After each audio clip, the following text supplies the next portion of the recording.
Love marriage हमारे गिर्द बढ़ता हुआ एक ऐसा रुझान जो दर हकीकत ज़िना बिल जब्र के मुकदमात में तेज़ी से इजाफे की एक बड़ी वजह बना हुआ है। मोहब्बत की शादी तकरीबन हर लड़की की ख्वाहिश है, इसीलिए हमेशा से मर्द इसका फ़ायदा उठाते आए हैं। हमारी तफ्तीश के दौरान ये बात बड़ी खुलकर सामने आई है कि पाकिस्तान का शहर हो या गाँव, कस्बा या मोहल्ला, पसंद की शादी की ख्वाहिश में हर रोज कई लड़कियां अपने घरों से आशना के हमरा गायब हो जाती हैं। मोहब्बत में वालिदैन की दहलीज फलांगने वाली इन लड़कियों में से 90% से ज्यादा धोखे के सिवा कुछ हासिल नहीं कर पाती। अक्सर औरत पे ही वो तोहमत आती है, औरत ही कसूरवार होती है और अक्सर हमने देखा है कि मर्द नहीं होते, मर्द ना पकड़े जाते हैं। ज़िना मर्दों के लिए एक आम चीज़ होती है, औरत के लिए एक बहुत बड़ी चीज़ हो जाती है सोसाइटी की नज़रों में। हकीकत में उम्र भर साथ निभाने की झूठी मोहब्बत के दावेदार ही पाकिस्तान में ज़िना बिल जब्र के मुकदमात में इजाफे की सबसे बड़ी वजह हैं।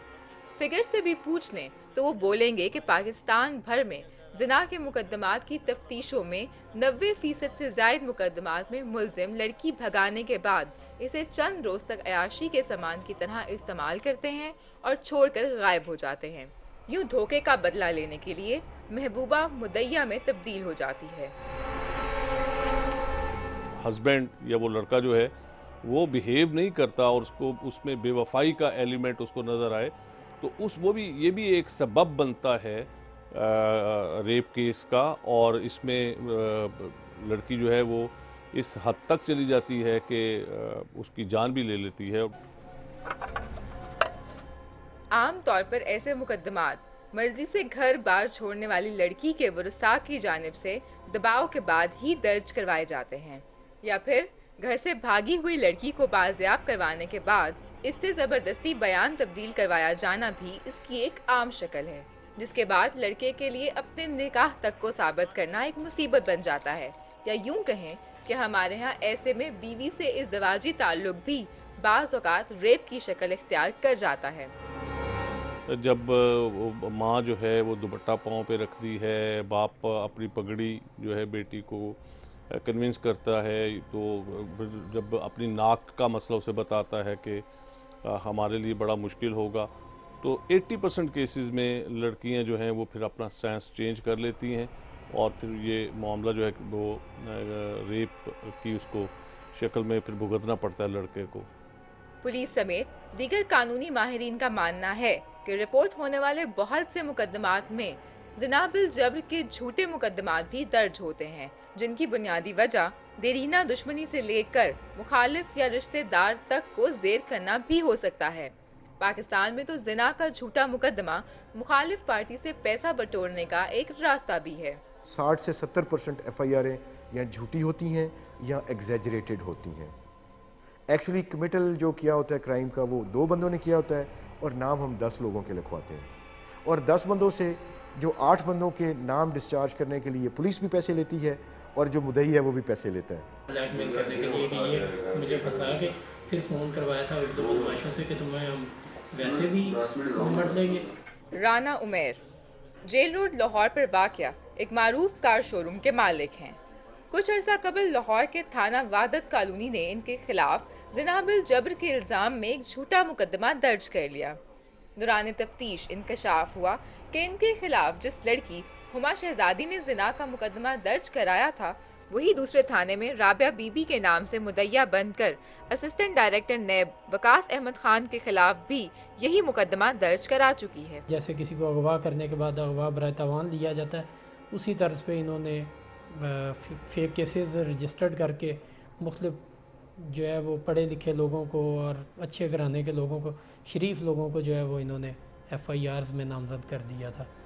मुकदमे की तफ्तीश के दौरान इंकशाफ हुआ कि मुदैया का ताल्लुक एक ऐसे गिरोह से है जो ज़िना के झूठे मुकदमात के जरिए अवाम के लाखों रुपए बटोरते हैं। इस गिरोह को पुलिस के बड़े अफसरों की हिमायत भी हासिल थी। किसी भी FIR में और कोई भी कोर्ट ऑर्डर नहीं है, ये डायरेक्ट उसी सेम डे FIR दर्ज होती थी। यानी कि इतना एक्सपेडिशियसली इन्होंने ये काम किया कि उनको पता था कि हमने SP साहबान को खुश करना है, तो उसको फौरी FIR दर्ज कर देते थे। जी मैम वो SP ऑन द सेल्स कह रही है इस टाइम अच्छा सर ठीक है। और छुट्टी गया वो कहना मैं ही एसपी हाँ। ठीक है सर। ਉਹਨੇ ਪਰਚਾ ਦਿੰਦਾ 5 ਮਿੰਟ ਚ। ਨਹੀਂ ਠੀਕ ਹੈ, ਅਸੀਂ ਇੱਥੇ ਖੜੇ ਹਾਂ, ਉਹਨੇ ਕਿਹਾ ਡੀਐਸਪੀ ਸਾਹਿਬ ਆਉਂਦੇ ਨੇ ਤਾਂ ਮੈਂ ਤੁਹਾਡਾ ਪਰਚਾ ਦੇ ਦਿੰਦਾ। ਅਸੀਂ ਕਹਿੰਦਾ ਪਰਚਾ ਹੋਇਆ ਤਾਂ 5 ਮਿੰਟ ਚ। ਠੀਕ ਹੈ ਉਧਰ ओके सर। उमैर के मुताबिक कुछ अर्सा कबल इनके एक एसपी राना मंसूरुल हक के साथ अच्छे रवाबित थे। एसपी राना मंसूर के खिलाफ किनाल मोटर स्कैंडल में करोड़ों रुपए का गबन करने का इल्जाम नैब में जेर तफ्तीश है। राना उमैर इस गबन के अहम तरीन गवाह हैं। इनके मुताबिक नैब में राना मंसूरुल हक के खिलाफ गवाही इनका कसूर बन गई। ਬੰਦਾ ਠਹਿਰਿਆ ਨਹਿਰ ਦੇ ਉੱਤੇ, ਇੱਕ ਗੈਸਟ ਹਾਊਸ ਹੈ ਨਹਿਰ ਉੱਤੇ, ਪੁਲ ਉੱਤੇ ਨਾ ਕੋਈ, ਤੇ ਇਲਾਕਾ ਥਾਣਾ ਰੇਸ ਕੋਰਸ ਹੈ। ਮੈਂ ਕਹਿੰਦਾ ਕਿ ਉੱਥੇ ਜਾਣਗੇ, ਕੋਈ ਮਸਲਾ ਮਸਾਇਲ ਹੋ ਜਾਏਗਾ ਨਾ ਜਦੋਂ, ਤੇ ਫੌਰੀ ਤੌਰ ਤੇ ਕਾਲ ਕਰਕੇ ਤੇ ਉੱਥੇ 15 ਤੇ ਕਾਲ ਕਰਕੇ ਕਰ ਲਾਂਗੇ ਅਗਲਾ ਕੰਮ। ਹਾਂ ਠੀਕ ਹੈ। ਮੌਕੇ ਦੇ ਉੱਤੇ ਹੀ ਮੈਡੀਕਲ ਹੋ ਜਾਵੇ, ਡੀਐਨਏ ਹੋ ਜਾਏ। ਡੀਐਨਏ ਜ਼ਰੂਰੀ ਹੈ। ਨਹੀਂ ਡੀਐਨਏ ਹੋਏਗਾ ਨਾ ਜੀ ਸਰ, ਉਹ ਡੀਐਨਏ ਉਸੇ ਪੋਜੀਸ਼ਨ 'ਚ ਹੋਏਗਾ, ਬੰਦਾ ਉੱਥੇ ਮੌਜੂਦ ਹੋਏਗਾ ਤੇ ਉਸੇ ਟਾਈਮ ਬੰਦਾ ਰੋਲਾ ਪਾ ਲੇਗਾ ਤੇ ਉਸੇ ਟਾਈਮ 15 ਤੇ ਕਾਲ ਕਰਕੇ ਬੰਦਾ ਕੋ ਰਾਹ ਜਾਂਦਾ, ਉਹ ਬਸ ਉਹ ਅਗਲਾ ਪ੍ਰੋਸੈਸ ਮਿਲ ਕੇ ਤੁਹਾਨੂੰ ਦੱਸ ਦਿਆਂਗਾ सर। Okay well done. ठीक है।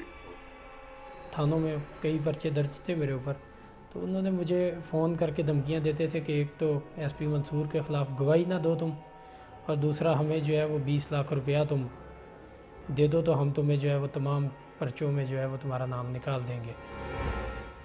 नैब के तफ्तीशी अफसर ने अपनी रिपोर्ट में वाज़ेह किया है कि पुलिस का ये गिरोह किराए की लड़कियों के जरिए राना उमैर के साथ साथ 100 से ज़ायद अफराद को इस किस्म के झूठे मुकदमात में फंसा चुका है। इनके गिरोह में 5 से 6 पुलिस वालों समेत मलिक सद्दीक नामी शख्स शामिल है। शिकार को फंसाने से लेकर थाने तक की कार्रवाई इसी के जिम्मे है। अच्छा ਉਹ ਕੰਮ ਹੋ ਗਿਆ ਸੀ ਆਪਣਾ ਅਮੈਰ ਵਾਲਾ, ਉਹ ਤੇ ਮੈਂ ਤੁਹਾਨੂੰ ਸਗੋਂ ਅੱਜ ਲੱਭ ਕੇ ਵੀ ਟੱਚ ਕਰਨਾ ਸੀ, ਉਹ ਕੰਮ ਬੰਦੇ ਨਾਲ ਉਹਨੇ ਕਰ ਲਿਆ ਸੀ ਸਰ। ਤੇ ਬਾਅਦ ਚੋਂ ਬੰਦੇ ਦਾ ਮੈਂ ਮੈਡੀਕਲ ਸ਼ੈਡੀਕਲ ਆਪਣਾ ਬੰਦੇ ਨੂੰ ਮੈਜਿਸਟ੍ਰੇਟ ਕੋਲ ਪੇਸ਼ ਕਰਤਾ ਸਰ, ਕਿ ਉਹਨਾਂ ਨੇ ਇਹਨੂੰ ਮਹੀਨਾ ਡੇਢ ਉੱਥੇ ਰੱਖਿਆ ਔਰ ਇਹਦੇ ਡੀਐਨ ਨਾਲ ਫੌਰੀ ਕਰਾਇਆ ਜਾਏ। ਉਹ ਕੋਰਟ ਨੇ ਆਪਣਾ ਸੱਦ ਲਿਆ ਸੀ ਆਪਣਾ ਡਿਪਟੀ ਡਾਇਰੈਕਟਰ ਡੀਐਨਏ ਨੂੰ ਵੀ ਔਰ ਐਮਐਸ ਹਸਪਤਾਲ ਨੂੰ ਵੀ, ਦੋਨਾਂ ਕੋਲ ਉਹਨਾਂ ਰਿਪੋਰਟ ਮੰਗ ਲਈ। ਕੱਲ ਮੈਡੀਕਲ ਹੋ ਗਿਆ ਉਹਦਾ ਸਰ, ਤੇ ਡੀਐਨਏ ਜਿਹੜਾ ਉਹ ਵੀ ਉਹਦਾ ਹੀ ਆਏਗਾ। बस ਤੁਸੀਂ ਮਿਲੋ ਮੈਨੂੰ। पुलिस ने भी अपनी तफ्तीश के दौरान उमैर के खिलाफ दर्ज होने वाला मुकदमा खारिज करते हुए इस गिरोह की हकीकत मजीद वाज़ेह कर दी है।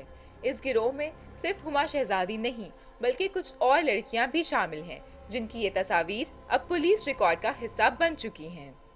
कोर्ट में जब वो 164 की बयान खालिद हुसैन सनपाल मजिस्ट्रेट या दूसरे मजिस्ट्रेट से करवाते रहे हैं, उसने कभी गवारा नहीं किया कि आप एक दफ़ा भी बयान दे के आ जा रही हो, दूसरी दफ़ा भी बयान हो रहा है, तीसरी दफ़ा भी बयान हो रहा है। पता है उसको भी मैं इनका साथी हूँ, तो वो किसी जगह पे लड़की रुखसाना बन जाती थी, किसी जगह पे वो नसीन बन जाती थी, इस तरह के वो नाम बदल के तस्वीर में वो स्केच चेंज कर लेती थी। पुलिस का जिना के मुकदमात में बतौर मुल्जिम मुलव्वस होना सिर्फ पंजाब पुलिस का ही नहीं बल्कि हर सूबे की पुलिस का खासा है। अब चाहे ये सूबा खैबर पख्तूनख्वा ही क्यों ना हो, यहाँ की औरत हमेशा से ही बहुत ही मजलूम और महकूम तस्वुर की जाती है। जिला करक के नवाही इलाके तख्त नसरती से ताल्लुक़ रखने वाली उज़मा बीबी के मुताबिक इनके मुखालिफिन नसीब अल्लाह और करीम ने पुलिस के साथ मिलकर इसे अगवा किया और कई माह इलाका गैर में रखकर इज्तिमाई ज़ाती का निशाना बनाते रहे। जो ज़्यादती मेरे साथ हुआ ये पुलिस वालों की वजह से मुझे मेरे साथ हुआ है। ये पुलिस वाले उसमें आए, इस वजह से अभी तक कुछ हुआ भी नहीं, क्योंकि इसमें पुलिस वाले हैं। हम डरते हैं इसके ऊपर, क्योंकि मुखालिफ लोग जो हैं पुलिस वाले जो हैं वो बार बार हमको धमकियाँ दे रहे हैं कि हम आपके साथ ये कर लेंगे, हम आपके बहन को मार देंगे, आपको मार लेंगे, हमारे खिलाफ केस वापस ले लें।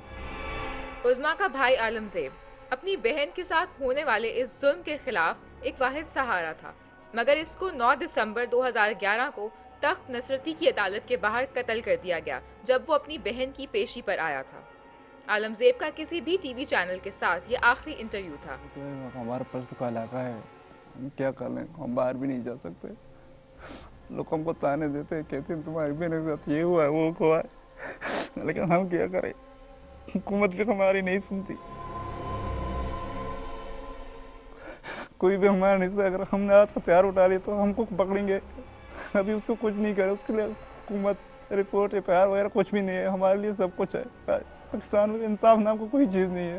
इसके मुताबिक पुलिस ने इसके खिलाफ झूठा मुकदमा दायर करके इसको जेल में डलवा दिया था ताकि वो अपनी बहन की हिफाजत के लिए कुछ ना कर सके, जबकि पुलिस उज़मा को पिछले दरवाजे से जबरदस्ती निकालकर मुखालिफिन के अड्डे पर ले गई। यहाँ पर खड़े हुए थे ना, यहाँ पे बाकी मुखालिफ खड़े हुए थे, पुलिस वाले ने उस मुखालिफ को उज़मा दे के पुलिस वाले उधर रह गए, उज़मा को यहाँ से पकड़ कर ले गए ना, उसके ये मुखालिफ का घर है सामने। हमारी तफ्तीश के मुताबिक खैबर पख्तूनख्वा में रिपोर्ट होने वाले जिना के मुकदमात की तादाद बाकी मुल्क की निस्बत सिर्फ 2% है, मगर साबका सालों की निस्बत यहाँ जिना के जुर्म में इजाफा 22% तक को छूने लगा है। वाज़ेह रहे कि खैबर पख्तूनख्वा में जिना के अनरिपोर्टेड केसेस दर्ज शुदा मुकदमात से कई गुना ज्यादा हैं। इसके ऊपर मर्डर करते हैं, सारा कुछ करते हैं, लेकिन इस इशू को सप्रेस कर लेते हैं, दबा लेते हैं, इस इशू को सामने नहीं लेकर आते, क्योंकि ये उसके ख़ानदान को और फिर उसकी वजह से पूरी जो आने वाली नस्ल होती है वो इफेक्ट होती है।